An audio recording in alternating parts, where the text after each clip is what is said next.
Story name, The Shadow in Room 9. It was the year 2003.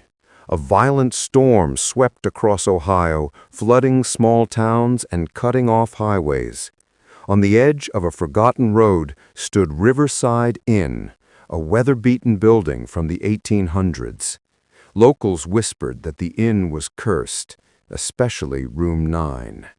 They said guests who stayed there either left in the middle of the night, terrified beyond words, or vanished without a trace.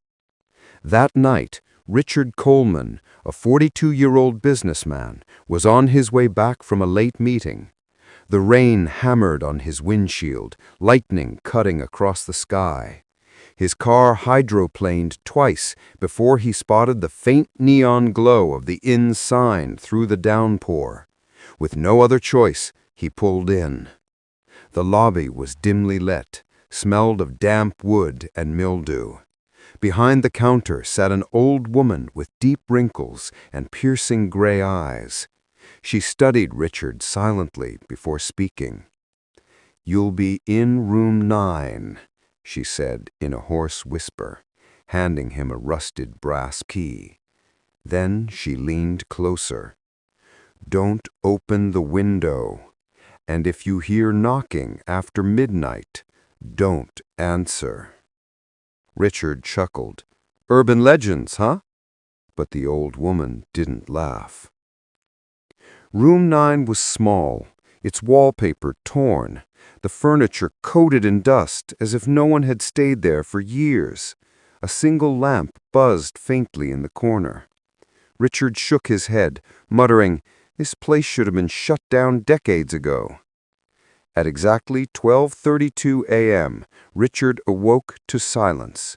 The storm had stopped, yet his room was freezing cold. His eyes drifted toward the window. It was open. Shivering, he got up to close it when his breath caught in his throat. In the reflection of the glass, he saw something. A tall, black shadow with glowing red eyes, standing behind him. He spun around, nothing. But when he looked back at the window, the reflection was still there, closer this time. Then came the sound. Tuck, tuck, tuck. 3 deliberate knocks at the door. His blood ran cold. The woman's warning replayed in his mind. Don't answer. But curiosity pulled at him. Slowly, he approached the door. His hand trembled on the handle. He took a deep breath, flung it open. No one was there, only the dark, empty hallway. When he turned back, the shadow was inside the room. It stood by the bed, its body stretching unnaturally tall, head brushing the ceiling. Richard froze, unable to move, unable to scream. Then it spoke. Not loud, but a whisper that filled the room, seeping into his bones. "Richard." His knees buckled. He tried to shut his eyes, but the whisper grew louder, echoing inside his skull. Memories he had buried long ago surfaced. His father's death, his broken marriage, a car accident he had once caused but never confessed to. The shadow was pulling out his secrets, his sins, feeding on them. He collapsed, gasping, clutching his head. When he opened his eyes again, the room was normal. The window closed.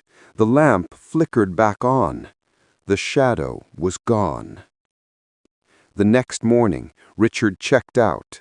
His face was pale, his voice shaky. The old woman at the counter gave him a knowing look. "You survived," she whispered.